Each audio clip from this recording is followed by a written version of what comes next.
Bonjour, aujourd'hui on va faire la vidange de la boîte de vitesse manuelle du Santa Fe, première génération. Alors on a le tableau d'entretien des véhicules diesel, Hyundai, et l'huile d'ensemble boîte pour manuel, c'est recommandé tous les 30 000 km.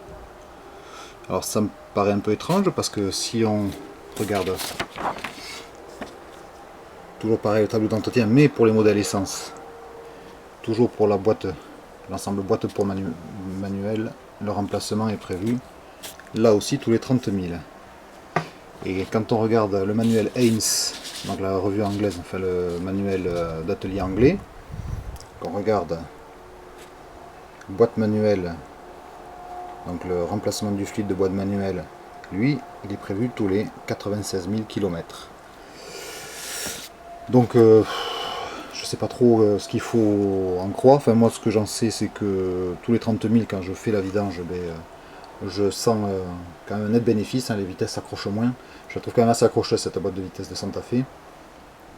Et donc je suis les préconisations du constructeur pour la France et pour l'Europe, j'imagine. Alors pourquoi cette différence entre l'Europe et les États-Unis? J'en ai aucune idée.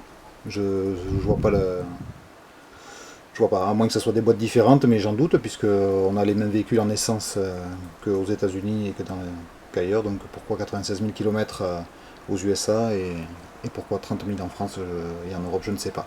Donc moi je m'en tiens à ce qui est préconisé par le tableau du constructeur pour l'Europe, tous les 30 000, donc je fais une vidange boîte manuelle. Donc on va voir ça tout de suite. Alors avant toute chose, on surélève le véhicule. Ça nous permet de gagner un peu de place dessous parce qu'il n'y en a quand même pas beaucoup, même si c'est un 4x4 et que c'est un peu plus haut qu'un véhicule normal. Donc on le place sur des chandelles. Donc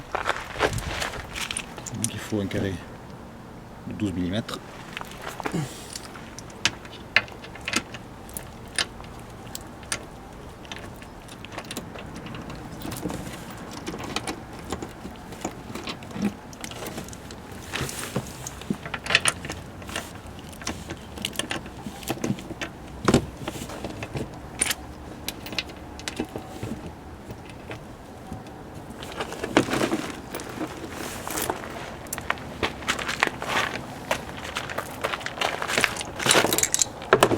La seconde étape, ça va être de repérer les bouchons de vidange et de remplissage.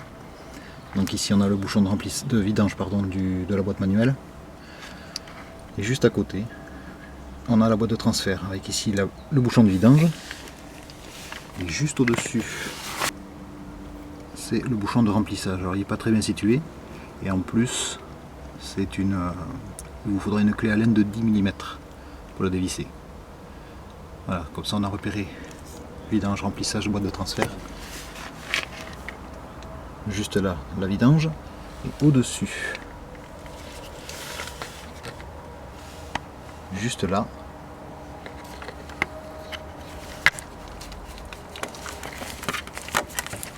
voilà, je pense que vous allez mieux voir si j'avais fait quelque chose de propre. Voilà, ici on a le bouchon de vidange, de remplissage, pardon, encore une fois je me mélange, le bouchon de remplissage de la boîte de vitesse.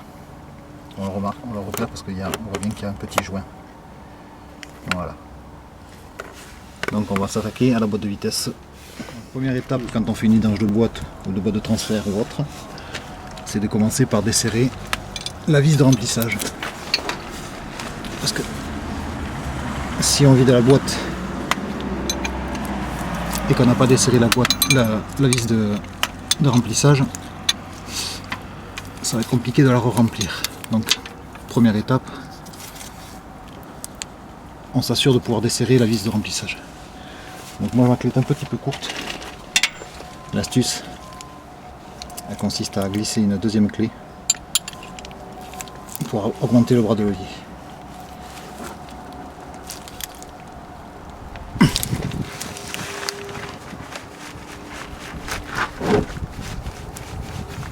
Et même comme ça j'y arrive pas.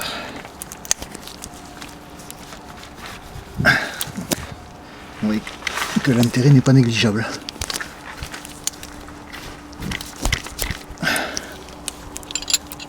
Donc,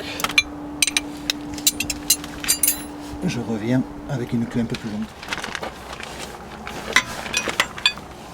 J'espère que ça devrait avec celle-là.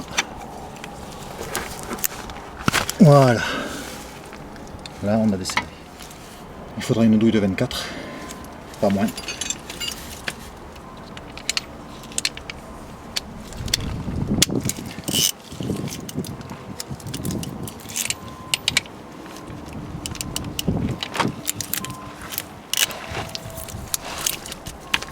Voilà, on desserre.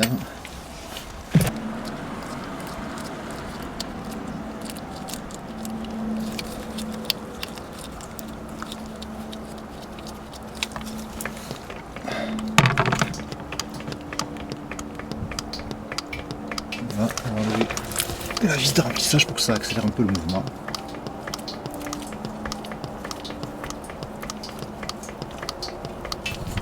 Voilà. Bon, elle n'est pas trop vilaine, hein. Elle est un peu ambrée. Ça va. Elle n'est pas noire. Voilà, on va laisser s'écouler gentiment et pendant ce temps, on va aller voir avec quoi on remplit. Avec quoi remplit-on la boîte de vitesse? Alors il y a plusieurs méthodes possibles, moi j'ai choisi celle-ci. C'est un petit pulvérisateur de jardin qui doit faire 2 litres de contenance avec une petite pompe de mise sous pression. Ici au niveau du pulvérisateur, j'ai retiré ce qui permet de régler le jet. Donc j'ai tout retiré pour avoir un bon débit, sinon ça met pas mal de temps. Le débit est freiné, donc j'ai enlevé tout ce qui gênait. Donc là on voit bien, le passage est libre. Dessus j'ai noté pour quelle huile je l'utilisais. Alors ici vous voyez que pour la boîte de vitesse j'utilise donc la 75W90 en API GL5. Sur le manuel d'entretien c'est préconisé de la GL4, sauf que la GL4 est extrêmement difficile à trouver. Et donc j'avais fait des recherches il y a quelques années. J'avais trouvé, j'ai perdu depuis, mais j'avais trouvé une étude sur les différentes huiles et il s'avère que la GL5 peut parfaitement convenir à la place d'une GL4 pour peu qu'elle ait la spécification 1000L205D je crois de mémoire qui garantit en fait que les additifs contenus dans l'huile n'attaquent pas les bagues en bronze. Voilà. Donc après libre à vous de choisir la norme que vous voulez. Moi j'utilise la GL5. Si vous préférez absolument de la GL4, faites des recherches et trouvez-vous de l'huile en GL4. Voilà, ensuite il faut du tube cristal.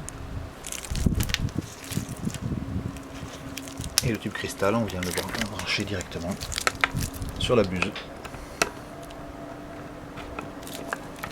Alors avec moi je vais avoir du mal.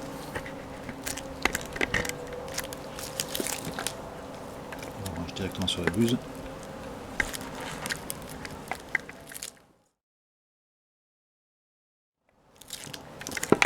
Il ne reste plus qu'à remplir le réservoir, mettre sous pression et ça se remplit tout seul. Donc il y a 2 litres, un peu plus de 2 litres d'huile à mettre dans la boîte de vitesse, 2 litres 3 ou 2 litres 4, je ne me rappelle pas exactement, vous vérifierez ça.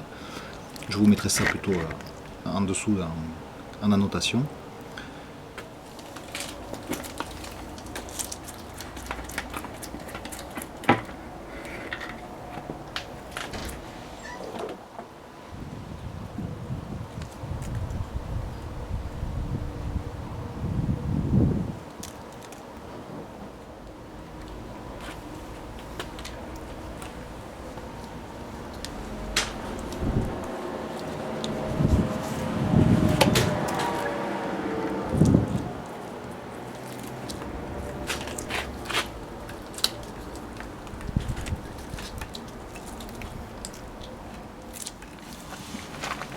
Ça y est, l'huile a fini de s'écouler, on va pouvoir remettre en place le bouchon de vidange. Alors normalement il faudrait mettre un joint neuf. J'en ai pas. Mais il n'y a pas de très forte pression dans la boîte de vitesse, je pense. Donc je vais réutiliser le joint existant.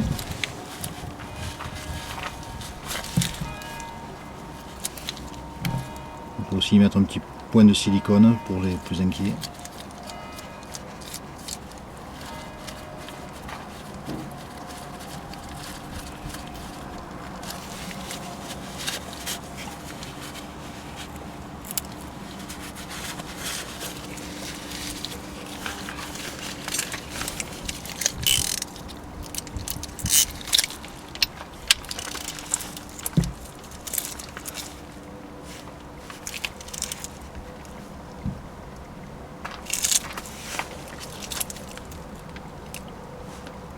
Voilà.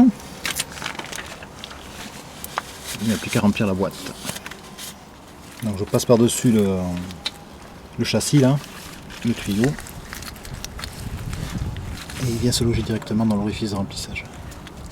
Il faut l'enfoncer comme il faut.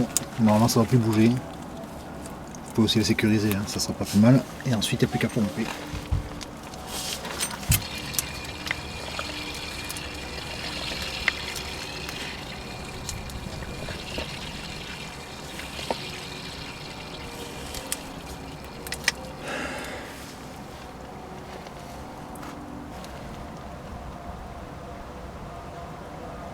Bon, visiblement j'ai un problème avec mon système. Il a pulvérisé. C'est un problème d'étanchéité, donc je vais utiliser le pulvérisateur à l'envers. Allez, je vais mettre un colicol-son autour du cardan pour éviter que le tuyau ne bouge.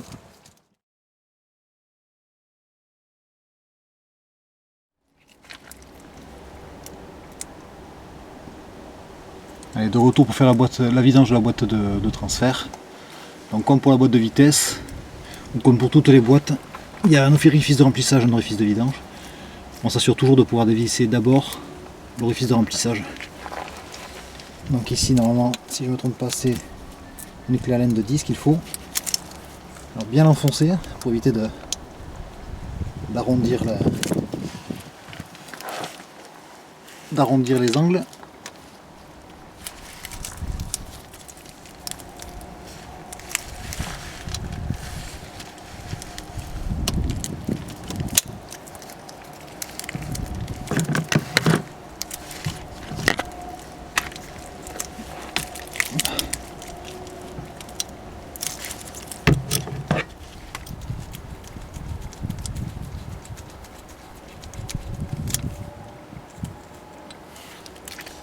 Pas d'écoulement, c'est très bien. Et ici je pense que ça va être aussi du 24 comme par voie de vitesse.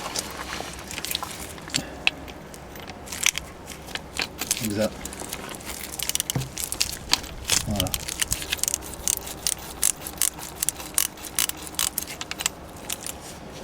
Et on va finir de desserrer à l'arrière.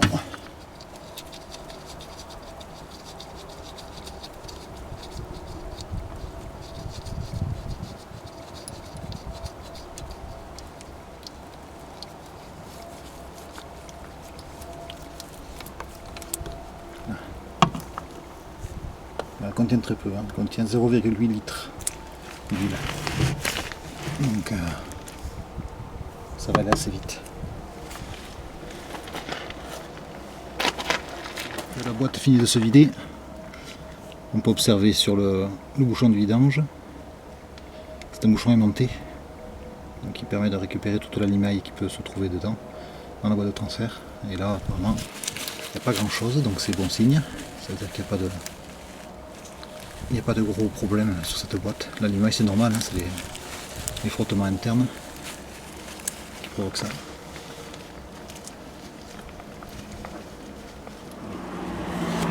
On va nettoyer le coin de joint.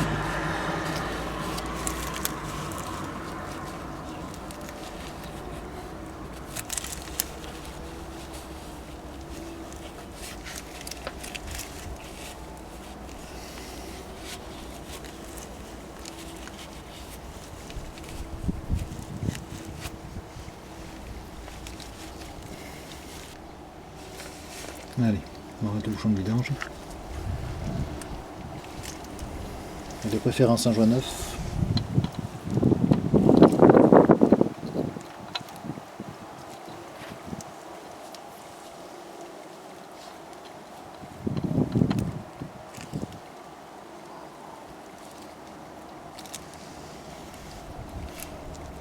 attention à pas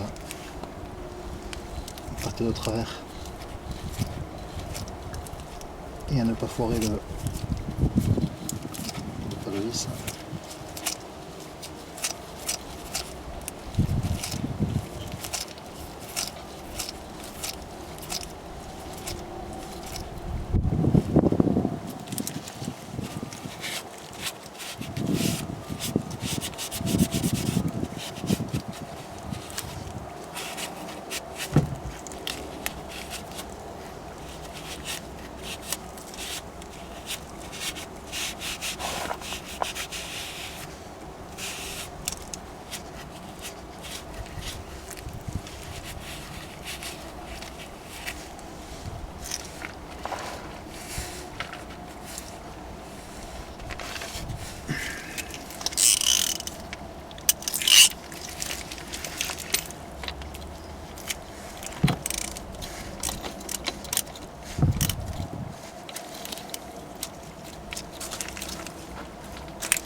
Maintenant on va procéder au remplissage. Donc, même principe que pour la boîte de vitesse. Un bidon, enfin, un pulvérisateur, un tuyau et de l'huile. Il n'y a plus qu'à jouer les Shadok.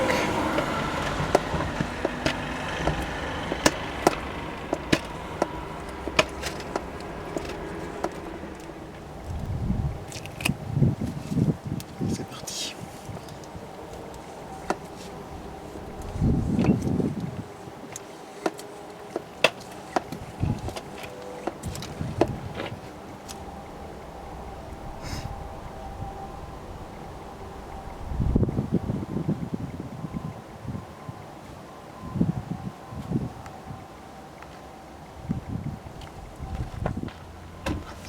Et on va mettre le bouchon.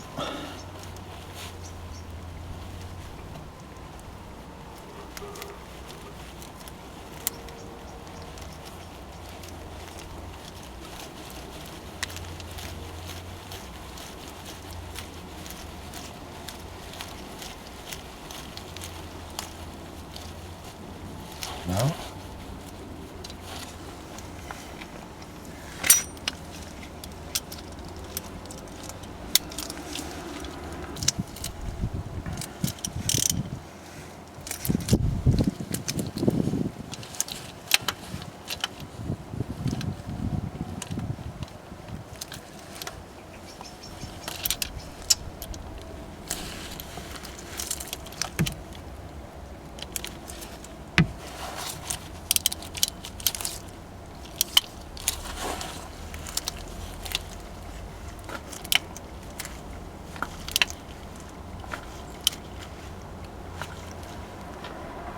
Là.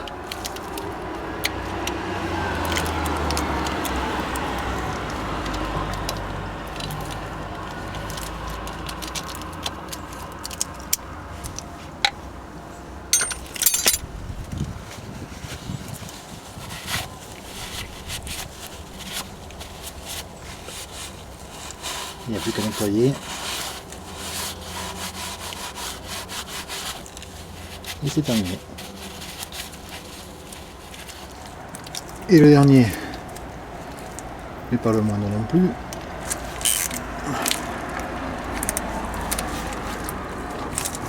le pont arrière.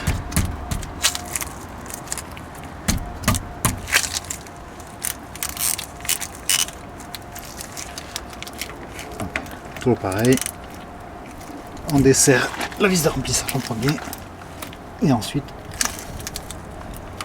la vis de vidange.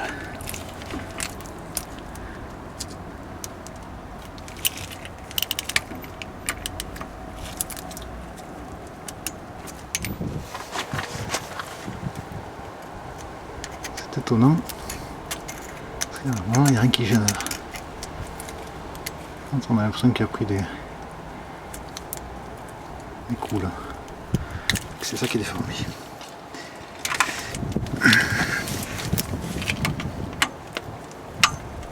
c'est bien. Voilà.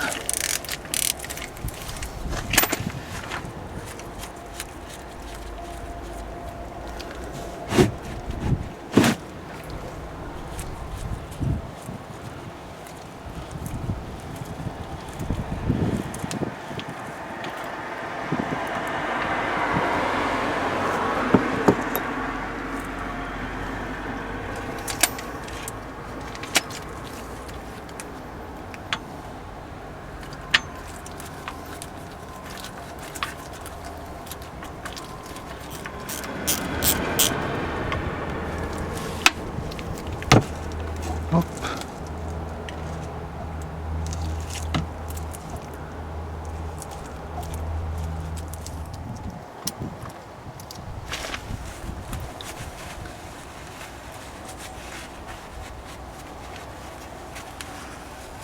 On va nettoyer aussi bien que possible le plan de joint. Je sens pas d'accroc ni rien, ni aucun débris. Et on peut repasser le bouchon. Alors le bouchon, comme celui de la boîte de transfert, il y a un petit aimant. Donc il faut s'assurer qu'il n'y ait pas de morceaux.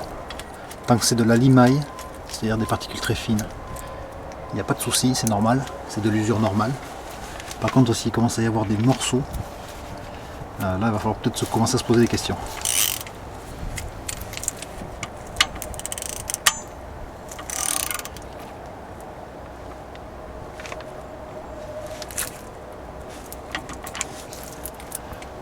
Là. J'ai nettoyé le plan de joint d'ici.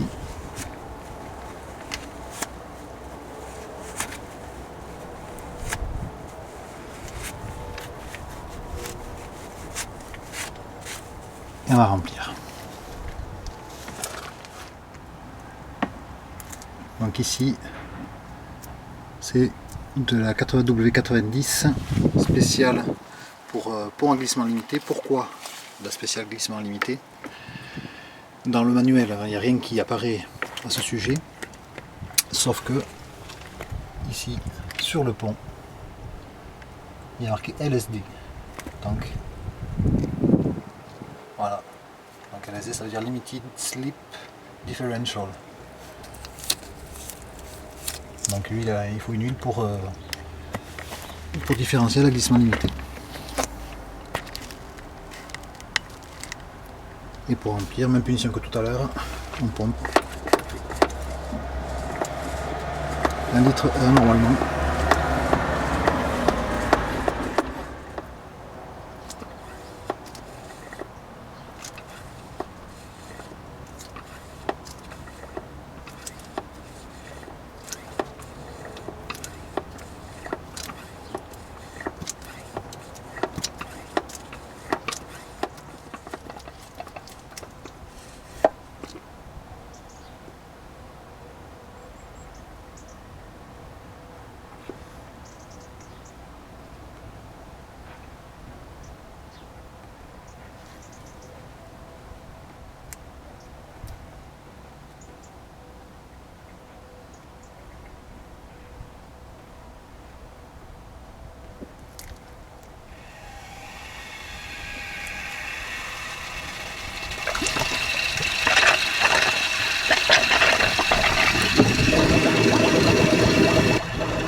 Ça y est, c'est plein.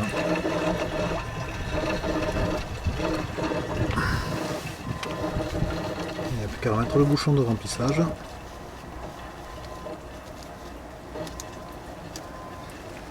Nettoyer. Et c'est fait. Alors c'est un peu long, un peu salissant. C'est tout à fait faisable à la maison avec les moyens du bord et avec un minimum d'outillage.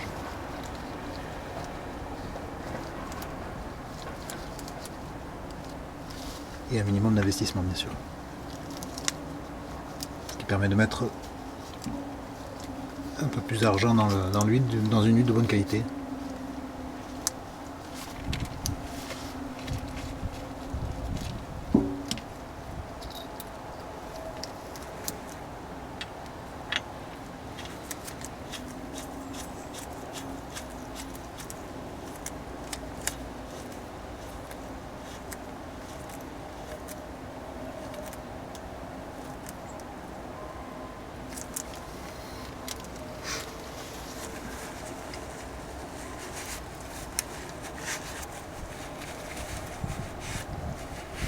essayer de redécouvrir.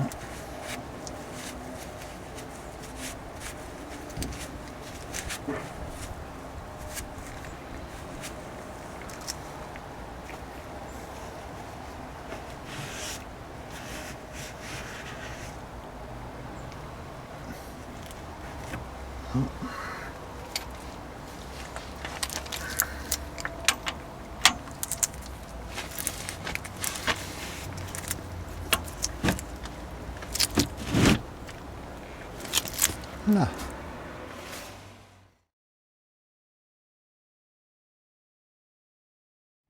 Maintenant on est au niveau de l'arbre de transmission, au niveau du cardan avant. Alors, c'est mentionné nulle part, mais il y a un graisseur au niveau de ce cardan. Le voici. Ce petit éton qui dépasse, c'est un graisseur.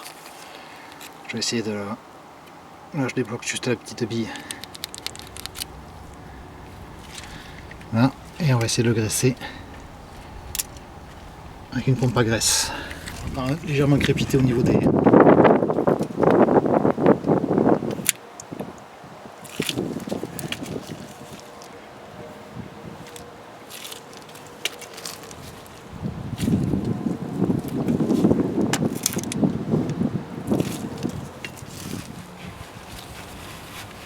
On se prend le surplus.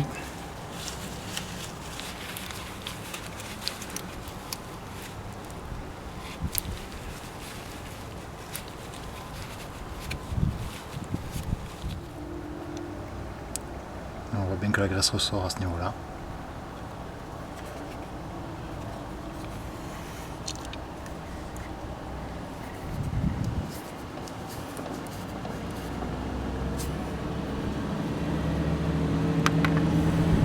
De ce côté aussi.